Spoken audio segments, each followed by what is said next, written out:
how to create a guild tag in Discord Mobile.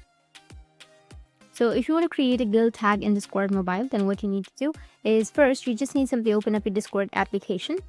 If you own a server, then tap on the server name at the top left and then go to settings and look for guild settings or server tags under the community section. If you see it, great.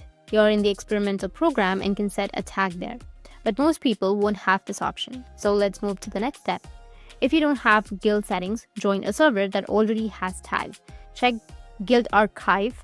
You can go with Google and then search for Guild Archive server, and then you will have the server right here. So you need to just go and join the server. Once you join the server, look for the tags channel. You'll see a list of tags linked to different servers. So tap on tags. In the tags channel, choose a tag you like a sword or lightning icon with a 4-letter code. Tap it to visit the server's profile. Then hit join server. You might need to answer a quick application to get in. Once you're in the server, go to your profile, tap on the avatar at the bottom, scroll down to the server tags, and you'll see the tag that you just joined, and tap on it to add it to your profile. It will now show next to your name everywhere on Discord. And that's it. You've got a cool server tag on your profile. And if you have any questions, feel free to comment below. Thanks for watching.